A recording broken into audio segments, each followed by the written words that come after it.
호라랜드TV입니다. 이번 시간에는 도로법 제100조에서 규정하고 있는 이행강제금 관련 내용 알아보도록 하겠습니다.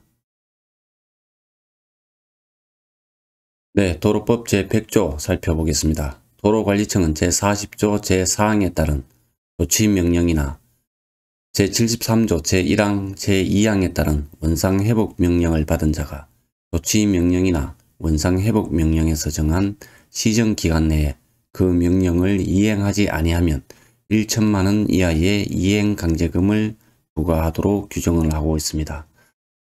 네, 법제 100조에서의 이행강제금의 최고 금액은 1천만원 이하입니다. 도로법 시행령 제93조 제1항 이행강제금의 부과기준 별표 5를 보시면 법제 40조 제4항 접도구역의 지정 및 관리와 관련된 이행강제금은 50만원으로 규정을 하고 있습니다. 그리고 법제 73조 제1항 원상회복과 관련된 이행강제금은 50만원입니다. 법제 73조 제2항 원상회복과 관련된 이행강제금은 100만원으로 규정을 하고 있습니다.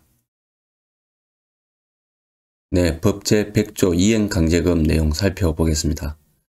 네, 1항입니다. 1항은 앞에서 살펴본 내용과 같습니다. 네, 이행강제금은 1천만원 이하의 이행강제금으로 되어 있고요. 2항입니다. 도로관리청은 조치명령이나 원상회복명령이 이행되지 아니할 때에는 이행강제금을 부과 징수한다는 뜻을 문서로 계고하도록 하고 있습니다. 문서로 계고하는 기간은 3개월 이내입니다. 4항입니다.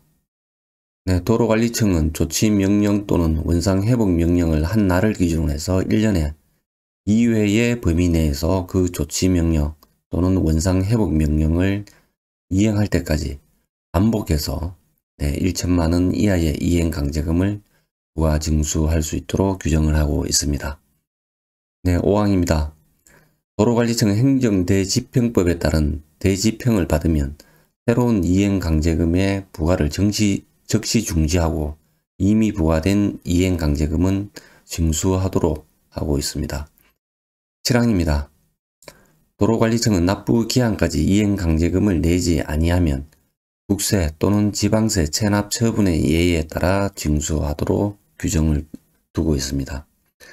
네, 법제 100조를 요약을 하면요. 이행강제금은 최고 1천만원 이하이며 계고기간은 3개월 이내입니다. 그리고 이행강제금은 1년에 2회 부과가 가능하고 납부할 때까지 반복 부과 징수할 수 있습니다. 네, 법제 40조 제4항 알아보도록 하겠습니다. 네, 접도구역의 지정 및 관리와 관련된 내용인데요. 사항을 살펴보겠습니다. 도로관리청은 도로 구조나 교통 안전에 대한 위험을 방지하기 위하여 필요한 접도구역에 있는 토지, 나무, 시설, 건축물, 그 밖의 공작물의 소유자나 점유자에게 상당한 기간을 정하여 다음 각호의 조치를 하게 할 수 있습니다. 네, 1호입니다. 시설 등이 시야에 장애를 주는 경우에는 그 장애물을 제거할 것. 2호. 시설 등이 붕괴하여 도로에 위해를 끼치거나 끼칠 우려가 있으면 그 위해를 제거하거나 위해 방지 시설을 설치할 것. 3호. 도로에 토사 등이 쌓이거나 쌓일 우려가 있으면 그 토사를 제거하거나 토사가 쌓이는 것을 방지할 수 있는 시설을 설치할 것. 4호.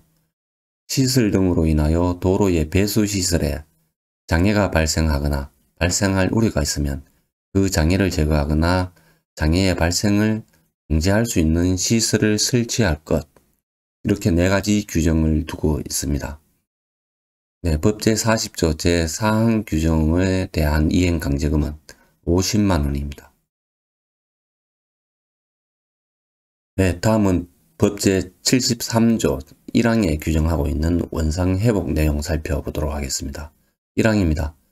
도로 점용 허가를 받아 도로를 점용한 자는 도로 점용 허가 기간이 끝났거나 제63조 또는 제96조에 따라 도로 점용 허가가 취소되면 도로를 원상회복하여야 합니다. 다만 원상 회복할 수 없거나 원상 회복하는 것이 부적당한 경우에는 그러하지 아니하다. 네, 제63조의 도로점용허가의 취소 내용 살펴보겠습니다. 도로관리청은 도로점용허가를 받은 자가 다음 각호 어느 하나에 해당하면 도로점용허가를 취소할 수 있습니다. 1호 도로점용허가 목적과 다른 목적으로 도로를 점용한 경우. 2호 도로점용허가를 받은 날로부터 1년 이내에 해당 도로점용허가의 목적이 된 공사에 착수하지 아니한 경우.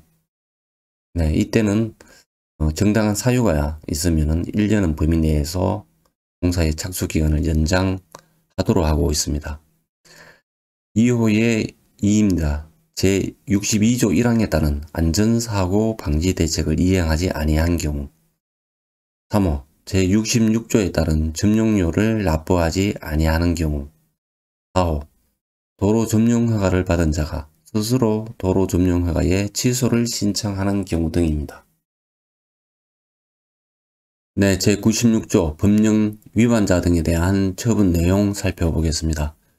도로관리청은 다음 각호 어느 하나에 해당하는 자에게 이 법에 따른 허가나 승인의 취소, 그 효력의 정지, 조건의 변경, 공사의 중지, 공작물의 개축, 물건의 이전, 통행의 금지 제한 등 필요한 처분을 하거나 조치를 명할 수 있습니다. 네, 1호입니다. 1호에는 규정이 많이 명시가 되어 있는데요. 명시된 규정을 위반한 자가 해당이 되겠습니다. 네, 대표적인 몇 가지만 살펴보겠습니다. 제36조 도로관리청이 아닌 자의 도로공사 등. 네, 40조 3항 접도구역에서의 행위제한. 네, 그리고 51조 도로와 다른 시설의 교차 방법.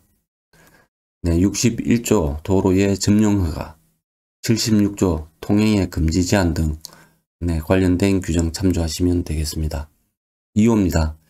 거짓이나 그 밖의 부정한 방법으로 허가나 승인을 받은 자가 해당이 되겠습니다.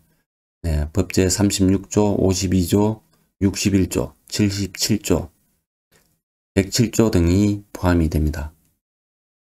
네, 법제 73조 제1항에는 제63조와 제96조가 포함이 됩니다. 원상회복명령을 받은 자가 원상회복명령에서 정한 시정기간 내에 그 명령을 이행하지 않은 경우 이행강제금은 50만원입니다. 네, 다음은 법제 73조 제2항 원상회복 내용입니다. 2항에는 도로관리청은 도로 점용허가를 받지 아니하고 도로를 점용한 자에게 상당한 기간을 정하여 도로의 원상회복을 명할 수 있도록 규정을 하고 있습니다. 네, 법제 73조 제2항 원상회복명령을 받은 자가 원상회복명령에서 정한 시정기간 내에 그 명령을 이행하지 않은 경우에는 100만원의 이행강제금이 부과됩니다. 네, 지금까지 도로법 제100조 이행강제금 관련된 내용 살펴봤습니다. 시청해 주셔서 감사합니다.